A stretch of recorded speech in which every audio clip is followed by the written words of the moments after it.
Morning, everyone. I'm Tom Butt, Mayor of Richmond, and I want to thank all of you for turning out this beautiful day to have an opportunity to dedicate this trail to Lillie Mae Jones. And I'm going to introduce a few speakers, and I'm going to be saying a few more remarks in a few minutes.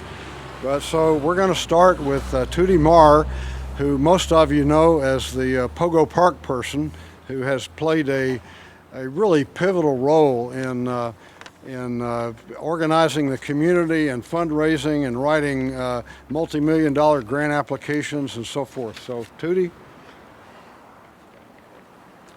Thank you, Mayor Butt.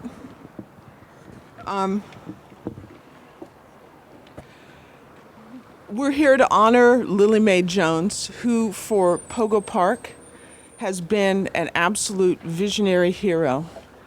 We're sitting on this ground right now because a woman had a vision to take the railroad line down, that if you took the railroad line down that divided two neighborhoods, that it could be, and transform it, it could become a vibrant, green public space to serve the community.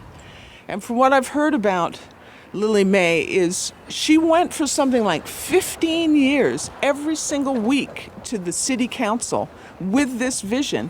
Take this railroad line down, let's turn it into a park. And 15 years of work, finally, she helped raise the money to take the railroad line down and make it into a bike and a walking path, and we're sitting on something that was her vision. So I'm just so honored to be here and to celebrate her. One of the visions she had was that this one greenway could connect different neighborhoods and different blocks. It could be a gathering space for the entire community, and her dream is happening right now.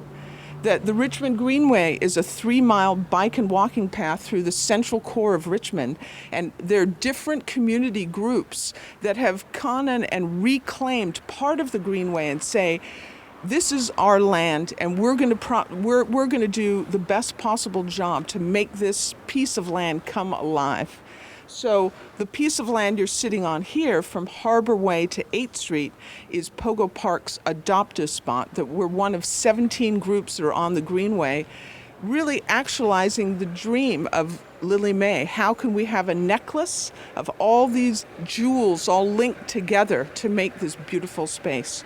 So anyways, thank you, Lillie Mae, for all. And I just want to give a shout out to the Pogo Park team, and especially our artist, Richard Murrow, who's created some new signs for us. Lillie Mae Jones, a legendary community activist, visionary of the Richmond Greenway, and also for the beautiful artist who came and did a mural of Lillie Mae and Lena and Jade, 4 generations. So God bless Lillie Mae.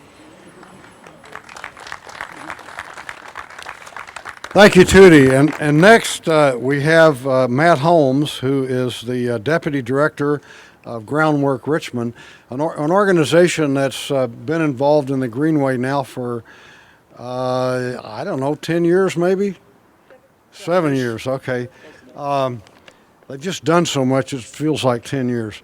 And they've been instrumental in again, in helping with grant applications and doing projects and organizing community efforts and maintaining this beautiful greenway. So, Matt?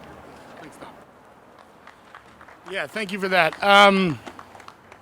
I actually have 2 things to say. One is I'll talk later about my role with Groundwork and the Friends of the Richmond Greenway. But as many of you know, I used to dress up like a park ranger, and I helped launch the Rosie the Riveter National Historical Park here in Richmond. And I had this unique job where I got to create a job within the federal government. And so, as you all know, Betty Reed Soskin, and on day one, in our dingy little office on McDonald Avenue, she looked around at all the government stooges and said, we got to get out of here. And the first place she drove me to was Lena's house and Lillie Mae's property, where they were trying to launch a new community garden.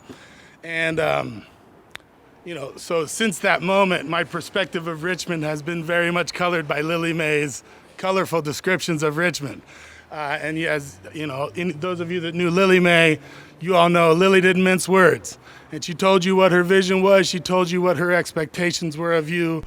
She really was the embodiment of community activist and a community leader. And so I understood after that first meeting that I had to come back to her garden and help build her some garden boxes, clean up some messes, and shovel a whole lot of mulch. That project was actually made possible by the city and their Youth Works program. So we've had a relationship for a good 8 years now, a relationship I'm proud to continue with her granddaughter and her great-granddaughter. And I've just met some cousins today, so that's all right. You know, Lillie has a long history in Richmond. She told me the story about how quick she was expected to move out of their temporary war worker housing down here on MLK where the park is. You know, some of those folks got about 90 minutes notice, 2 days notice. You know, a lot of the war workers were expected to be pushed back out of Richmond and pushed back into the South. And families like theirs refused to go. And so that's why we have the legacy that is Richmond today. And so she took ownership of this town a long time ago. And so I'm proud to be a part of that vision. And I feel like, you know, I can't go through this day without mentioning that I'll never forget the hurt I experienced when I was talking with Lillie Mae, where she was struggling with her own living situation while a building was being named after her. And there was a painful irony in all of that. And so when the opportunity came up today, I really had to run through a checklist. Is this what Lillie Mae would want?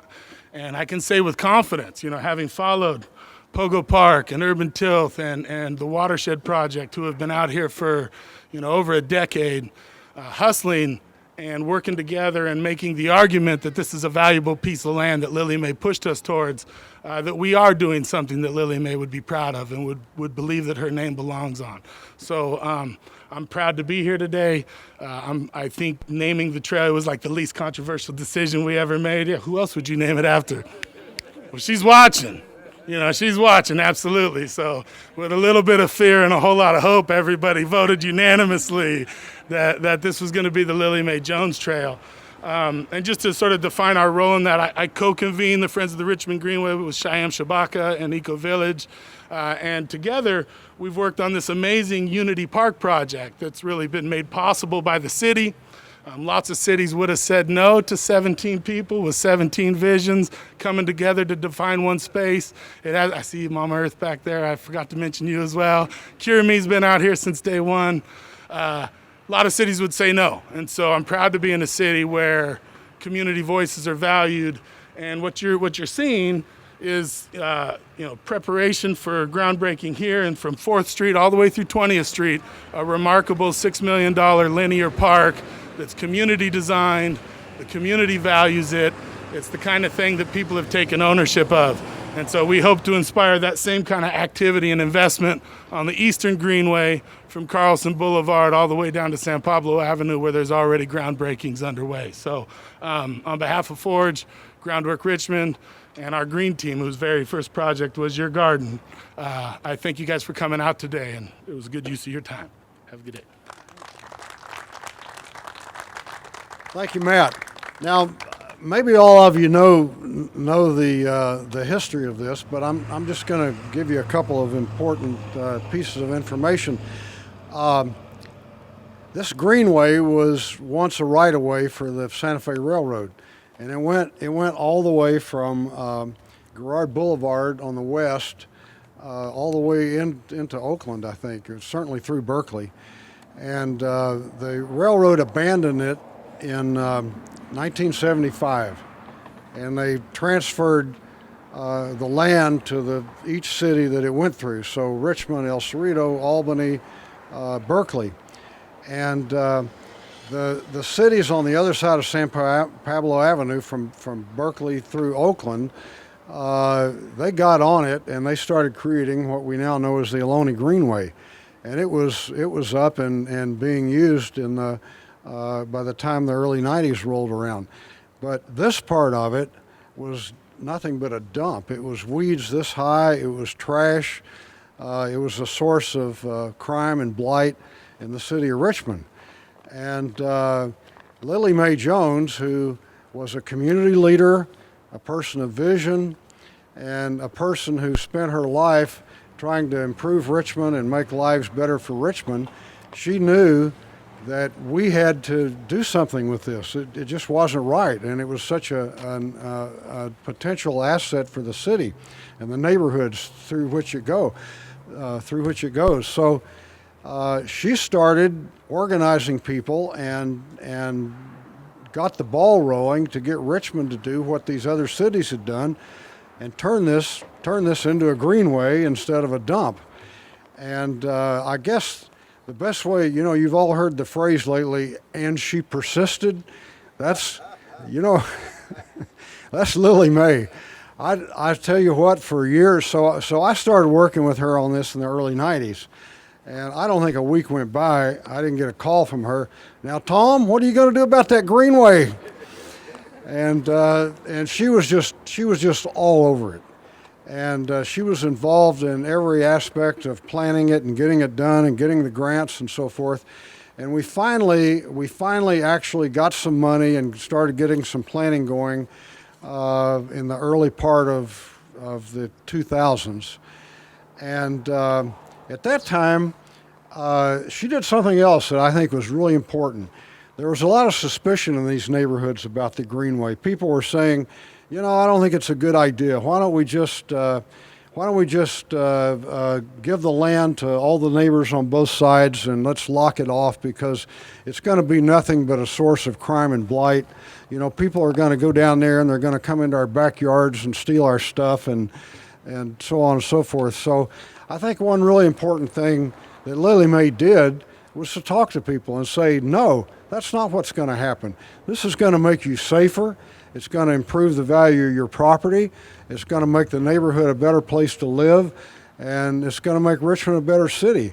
And I think, if I had told them that, or somebody else that wasn't from the neighborhood had told them that, they would have said, yeah. But when Lillie Mae told them that, she had credibility, and they believed her. And so we went from a situation where a lot of the neighbors up and down this greenway were very suspicious, and a lot of them were adamantly opposed to doing what we've done today. But I think she was able to tell them, no, this isn't going to be bad. This is going to be one of the best things that's ever happened to your neighborhood. And of course she was right. And so we are here today to honor the role that she played in this. And this trail from down around 2nd Street or somewhere all the way to San Pablo Avenue will be named after her. And then after that, it becomes the Ohlone Greenway. And so I think that's a good time to transition into our next speaker. Lena Henderson, who is the granddaughter of Lillie Mae Jones, is our next speaker.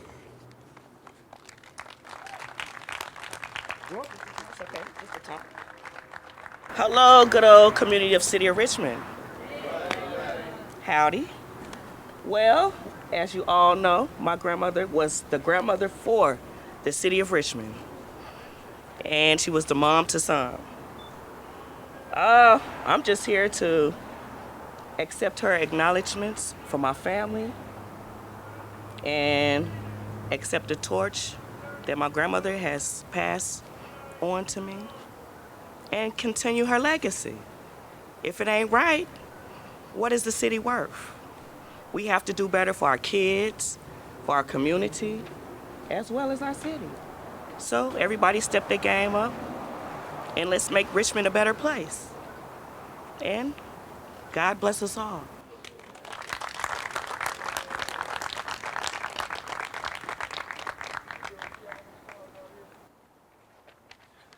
Okay, so the next thing we're going to do, we're going to move over here to a sign to be unveiled.